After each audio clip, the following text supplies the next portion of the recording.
Right, welcome to today's episode of I've Got Too Much Time on My Hands. I'm Luke from GuitarVivo.com. Today we're going to do something a little bit different. We're going to do a teach-along. So if you recognize this image here, this is Yngwie Malmsteen's REH video, which came out maybe 30 years ago now. And it's kind of got this reputation for just being like, hi, I'm Yngwie Malmsteen. Here's something you can do.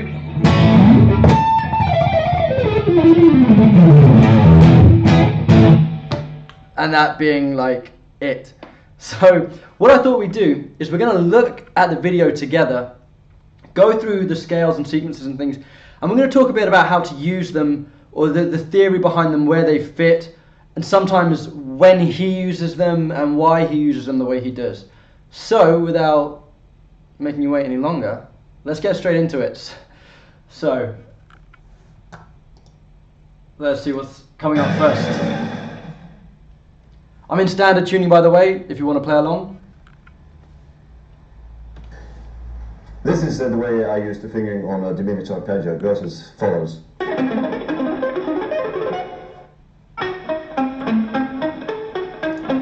Okay, cool. Diminished. So, he's playing a diminished arpeggio using his pinky to start it, and then his second and third finger,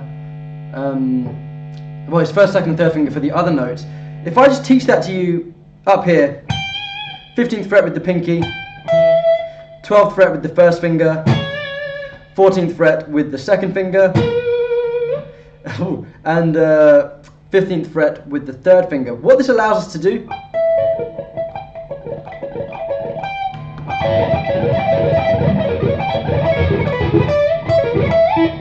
is it allows us to play it quite quickly because we're not using one finger for multiple strings. What most people might do if they saw that is use the pinky for the high E and the G string.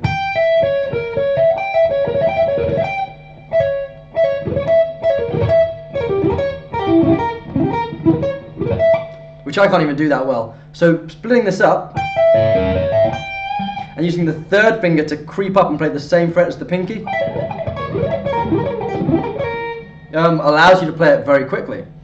Now, what's he actually doing with this arpeggio? When does he use it? If we're in the key of A minor and we play a harmonic minor like Yngwie's prone to do,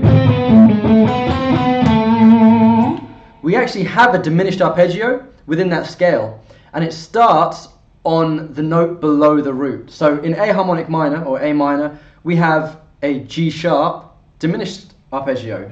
So when he's in A minor,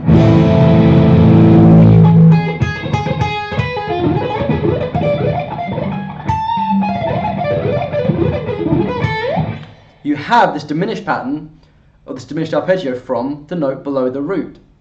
And that works in any minor key. If you're playing in E minor,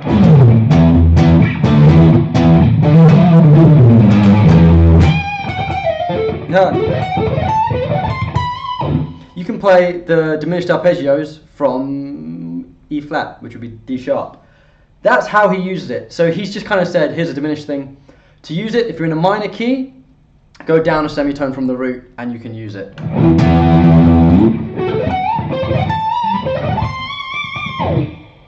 There we go, that's lick number one. He's still going. So that's an interesting thing to note. It's up. He's sweeping it up, up, down, down, down.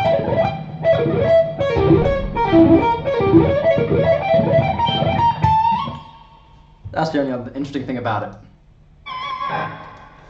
The other cool thing is a diminished arpeggio. Every note is 3 semitones away from the previous note, a minor third apart. So this arpeggio shape,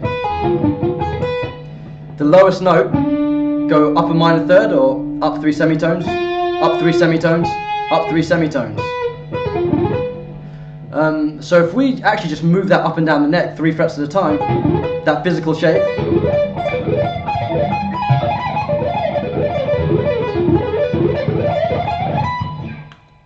you're just moving the one pattern about. All the inversions actually are the same physical shape, which is pretty cool. Okay, this is the fingering for A minor. You do that very So he's in A flat.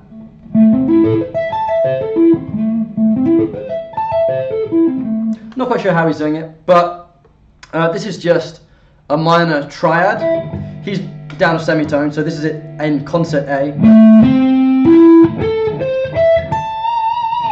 And you can use that over any A minor chord or when A minor is in a key. Let's see what else he does. Oh God.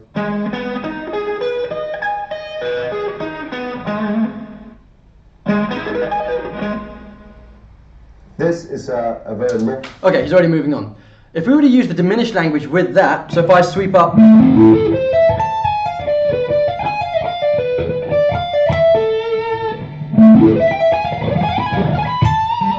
pardon my playing, it's a bit sloppy, I'm just making this up as we go, but you can use that A minor shape and then go down that G sharp diminished scale, because we said you go down a semitone from the root and play a diminished.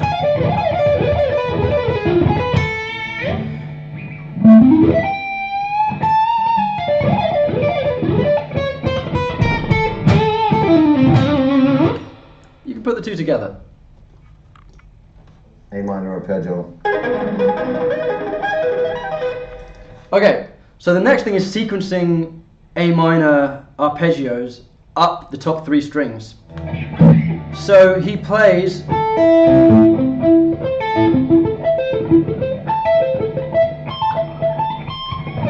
what he's doing is he's playing the notes of A minor, which is A, C, and E, in the same pattern of two notes on the high E, here going fifth to open, and then one note on the B string, which is the first fret, and one note on the G string, which is the second fret.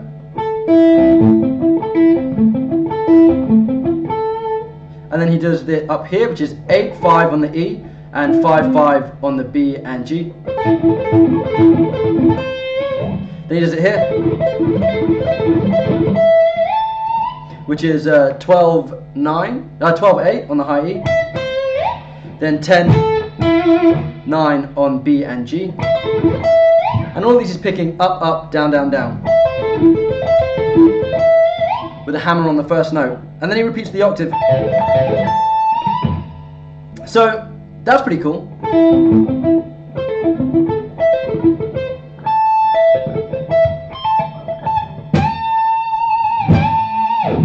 What you can do with that is you can go again between A minor and G sharp diminished, which I haven't practiced this, but here's A minor.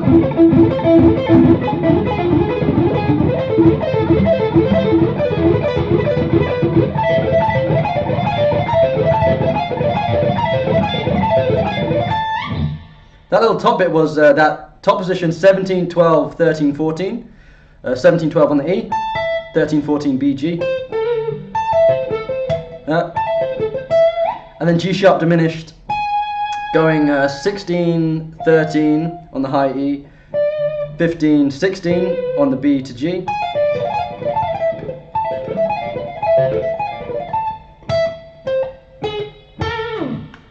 So that's one way you can use it.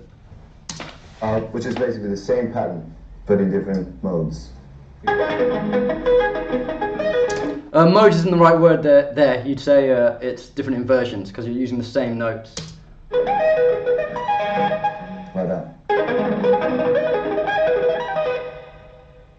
Here is one of the things I do very often, is sort of symmetric A minor pattern. Could be in any key though. Yeah.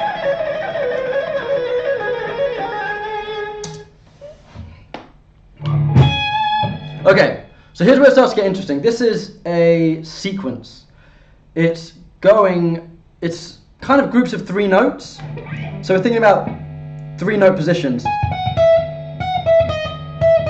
Let me play it in A.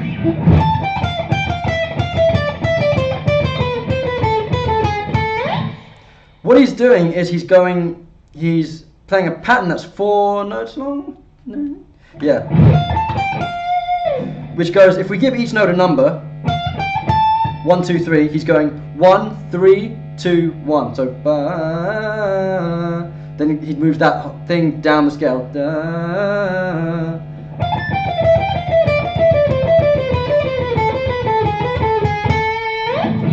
here's where it gets interesting. So we're in A. What he's playing is A Aeolian. So this is the natural minor scale. This goes 1, 2, flat 3, 4, 5, flat 6, flat 7. And it sounds like this. If we're in A.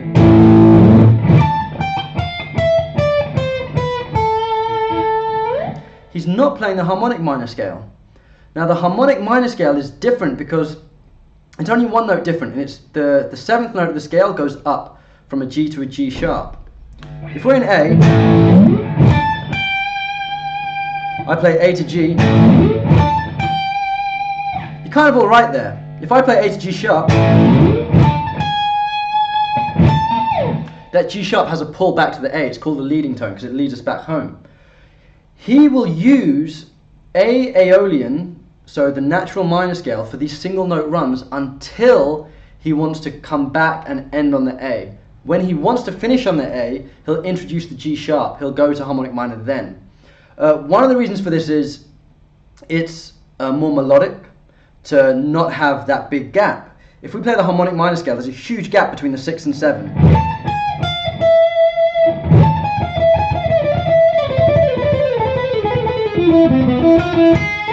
Which really, when you're used to it, it's so easily identifiable. So it gets a bit cliche. The other thing is, when you're actually playing this physically at speed, that gap is difficult to actually physically play. I can't.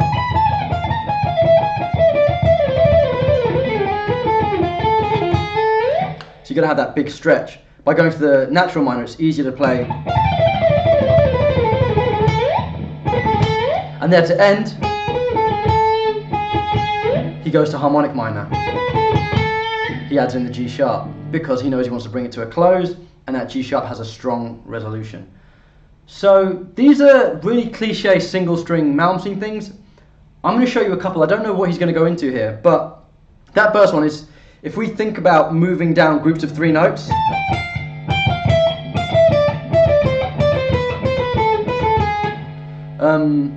what we can do is we can sequence those 3 notes anywhere we want. So we can go like 3, 2, 1, 2, 3.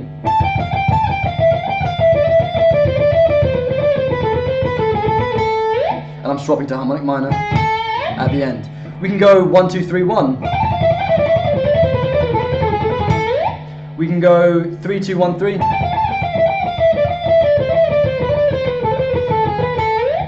You can do patterns that alternate. So here's one I've seen Yngwie do. You can go 1, 2, 3, 1.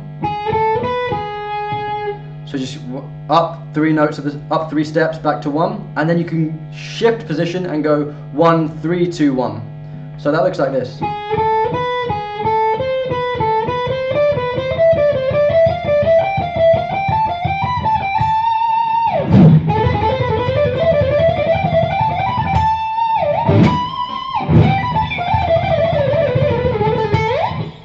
You can play any pattern you want, but you can start to see how how he's come up with his quick single string lines. It's sequences and then moving them diatonically through the key, and when he wants to end or bring you to a resolution, he'll go from the natural minor to the harmonic minor to get that G sharp A sound.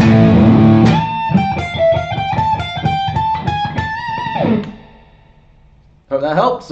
Next thing, let's see what happens next. It's slow.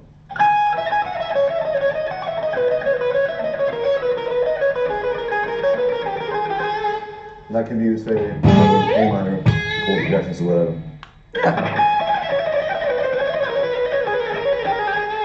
So that can be used over any A minor thing. It can also be used in C major if you don't use the G sharp. And you can transpose this to any key. You can do it on different strings. You can start to play 2-string patterns. So instead of where you can go.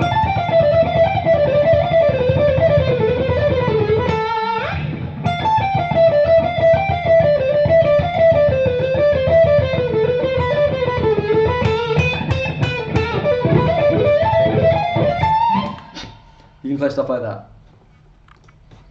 Be creative with it. It's not just about knowing everything. It's about being creative. Here it is slow. So that's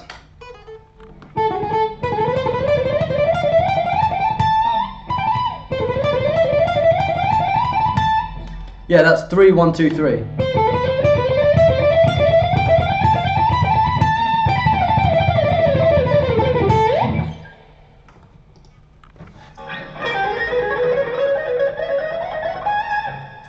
That wasn't very clean. That was pretty good.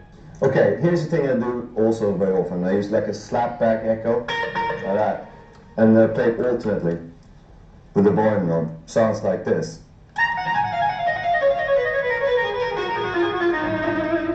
I can do it on different speeds, but that's the speed I use. And here's the same thing without the echo. You can hear the difference. And if I push that button, it sounds like this. So yeah, he's just playing some pedal ideas. He's going from one note, he's going down in thirds and different patterns. It's not really one to dwell on, I don't think. I think we got that. That's more about the effect. That's pretty cool. And here's one of my favorite licks as well. It's over my A minor finger. It can be done in any key, of course. One more time. So that's pretty much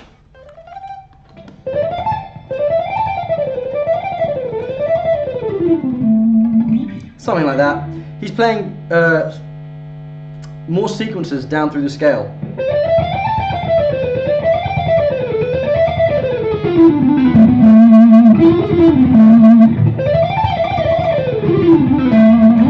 Things like that.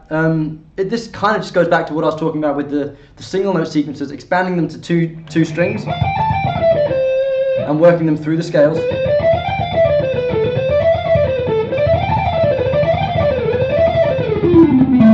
And then he just comes out of it at a point where he knows the scale across the strings. That's pretty cool. It's all just more experimenting with knowing your scale positions and taking sequences up and down stepwise.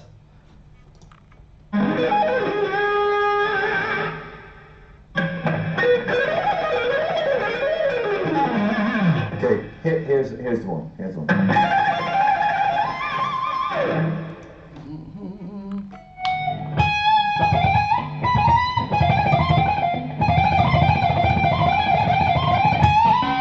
Something like that. So this is, again, he's looking at 3 note per string patterns. This is 3 1 2 3 2 1. If I was to give each note a number, 1 2 3, it's 3 1 2 3 2 1. And then sometimes he'll change the top note. So we can be creative with that. We can go, let's put it back in A.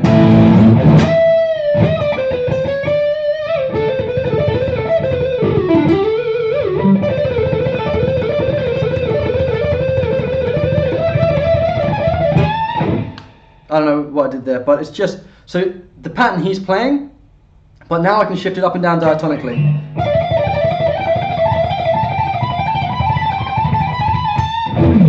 I don't know, I'm making it up as I go, but you can kind of see how this, he's giving you some things that you can really run with.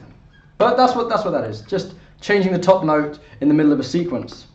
That could be any, we could change the bottom note. Let's pick something.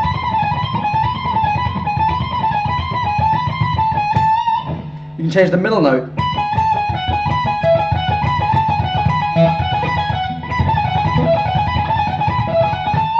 I don't know, I'm making it up, but you can use this to come up with your own ideas. Oh, slowly.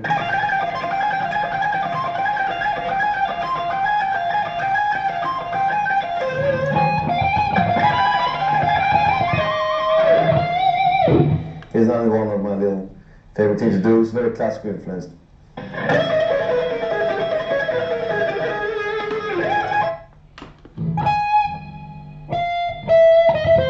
Yeah.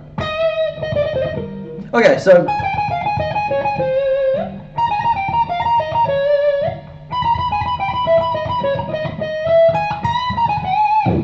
he's playing a pedal. So a pedal is a repeating note. It can be in the bottom or the top, and he's just using that note and pivoting, ping-ponging backwards and forwards between notes lower in the scale. But here the important melody is if you were to imagine taking away that top note, the melody between the lower notes. So the lower notes might go, if we're in A,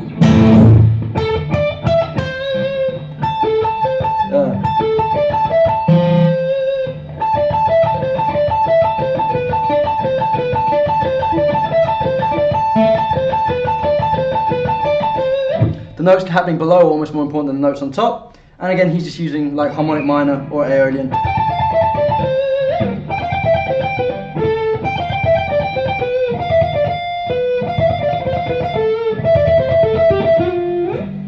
So it's just about how well do you know aeolian on those strings.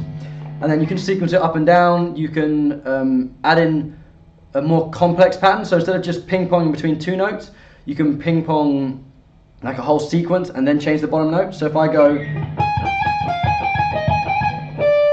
let's do it in A.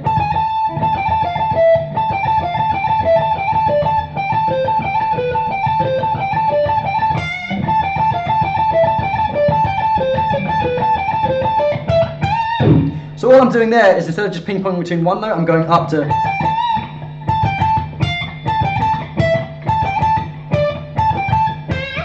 Something like that. You can be creative with it.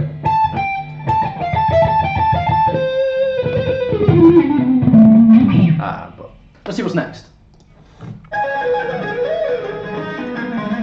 Sort of like that. And slow.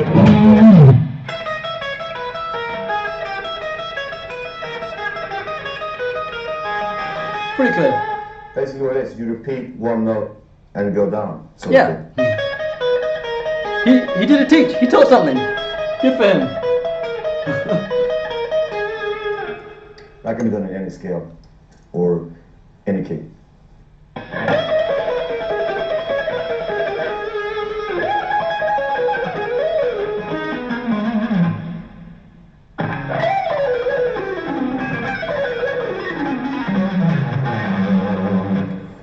Right, here's a lick that's basically the same pattern that you played in. So I think what we'll do is we might call it there because it's getting a bit to more full phrases. So what we've learned is how to use the diminished arpeggios that he uses, where he uses them. In a minor key, you go down a semitone. We've looked at his single string language, which is just sequencing patterns, and you can sequence one pattern or you can alternate different sequences like we did here.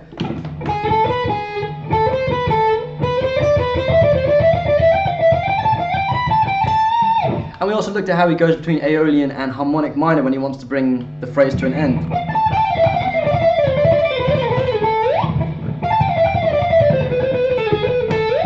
He'll add in that G sharp. What else do we do? We looked at some positions. And you can add in diminished arpeggios by following where the diminished arpeggios are from the semitone below the minor chord you're playing. And I think that's a good enough place to start. If you really want to get into his language, that's all you really need to know, and then you can just be creative with it, and you'll start to identify and hear sounds that he does. The other thing, I don't know if he's going to do it in this, but I think I played it at the beginning. It's moving things down in an octave shape, but I'll do a full lesson on that. So, hope you enjoyed it. That was a teach along watching Yngwie's REH video. It was just 10 minutes in, and there's been quite a lot of things to talk about. Hope you enjoyed it. Check out guitarvivo.com. See you next time.